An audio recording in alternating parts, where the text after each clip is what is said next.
Can Angelina Jolie's razor-sharp cheekbones take the personification of evil and turn her into a sympathetic protagonist? That was the question asked by 2014's Maleficent, and somehow the answer was yes. But here's the thing, she didn't need to, because if we're right about this, Maleficent was never evil to begin with. In fact, all of this was the fault of a different evil hag, but don't go calling her that because rumor has it she'll turn you into a beast and curse all your friends. So grab your pitchforks and torches. Today we burn a witch. The disenchanting enchantress. To lay it all out, we're talking about the enchantress of 1991's Beauty and the Beast. If the name isn't ringing any bells, we don't blame you, as she doesn't really have a lot of screen time. She is, however, an extremely important character to the story, considering it's her intervention 10 years prior that sets off the plot of one of the most beloved and classic Disney films to date. In the opening sequence, she asks a young prince for shelter in exchange for a rose on a cold night, all while disguised as an old beggar. When the prince turns her away in disgust, despite her warning against judging a book by its cover, she transforms into a beautiful enchantress and condemns him to live as a beast until he can get someone to love him despite his monstrous appearance. This portion of the film takes up a measly 2 minutes of its hour and 20-minute runtime, and it's glossed over for the most part as necessary setup for the story we really want to watch. But when we stop to unpack it even a little, it's like really messed up. First of all, the prince was 11 when this happened, moving past the fact that a prince, let alone one so young, would never be left to answer the door in a castle filled with servants. Why was the enchantress knocking on the door of an actual child to perform some weird moral test in the middle of the night on Christmas Eve? Oh yeah, did we mention that it was Christmas Eve? Because the sequel, Beauty and the Beast, The Enchanted Christmas, tells us that all this happened on Christmas Eve. Secondly, the wording of the story tries very hard to convince us that the prince, described as cruel and selfish, is the bad guy here, as though he somehow deserved this haggard old woman cursing him for the rest of his youth, just because he didn't want to let some random stranger off the street into his house. She assumes that he turns her away because of her appearance, but hello? Stranger danger, anybody? Maybe he turned you away because he is a child that doesn't know you. This is all to say that the enchantress is a creepy old hag with nothing better to do with her time than terrorize children. The embodiment of evil, kind of.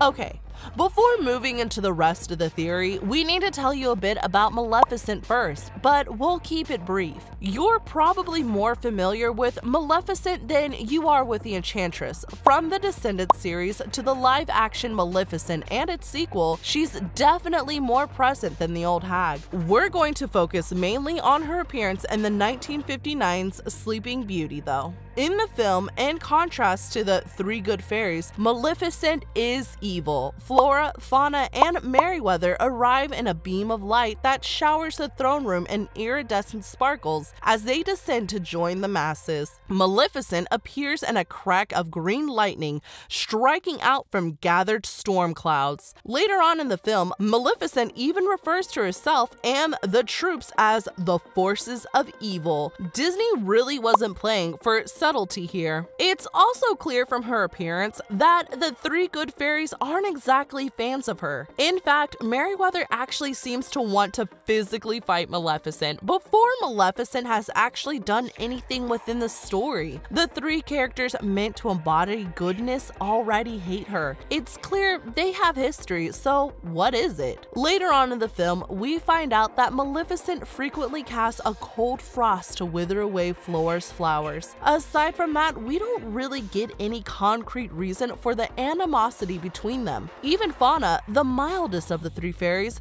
doesn't seem fully committed to hating her, chastising Merryweather when she insults Maleficent, and even saying Maleficent doesn't know anything about love or kindness or the joy of helping others. Princess shall indeed grow in grace and beauty, beloved by all who You know, sometimes I don't think she's really very happy. And Fauna is right on the money, because Maleficent's possible origin would zap away the love and kindness of even the brightest of souls. The mistress of all evil, maybe? To understand the connection between the Enchantress and Maleficent's journey to becoming the mistress of all evil, we have to look at a bit of, extended canon. This channel is no stranger to Serena Valentino and her Disney Villains book series published by the Disney Press, and for today's theory, we're going to look at her book Mistress of All Evil, A Tale of the Dark Fairy.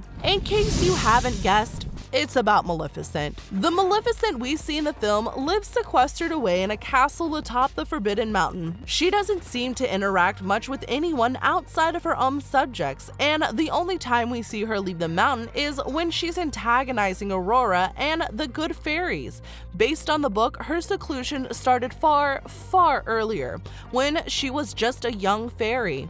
Oh yeah, did we forget to mention that Maleficent's a fairy too? As a very small child, Maleficent was abandoned by her parents and lived in a tree in the fairylands, where she was raised by crows. She was eventually found by the headmistress of the Fairy Academy, Nanny, who took Maleficent in as her own. As she grew and her impressive power began to develop, Nanny enrolled Maleficent in the Fairy Academy, where she hoped to one day becoming a wish-granting fairy. Unfortunately for Maleficent, her horned appearance turned the other students against her. Particularly hostiles were the three good fairies, who went so far as to abduct Maleficent's raven for the sole purpose of terrorizing her. It was during their final exam that it all came to a head. On the day of her 16th birthday, Maleficent and her classmates underwent the fairy exams. Maleficent, assigned to protect Snow White from her evil stepmother, completed her assignment successfully and returned to the academy. However, Flora, Fauna, and Merryweather followed shortly after, enraged. They accused Maleficent of sabotaging their final exam in front of the gathered academy. Angered by the accusation and overwhelmed with emotion, Maleficent transforms into her dragon form and goes on a rampage of the school. During this, she mistakenly believes that she has killed Nanny. Obviously, when under the impression that we've just murdered the only person to have ever shown us a modicum of kindness, one is prone to making rash decisions. In fact, in Maleficent's case, she flees the scene, eventually ending up in the castle atop the Forbidden Mountain, where she resides when the film takes place. An enchanting busybody.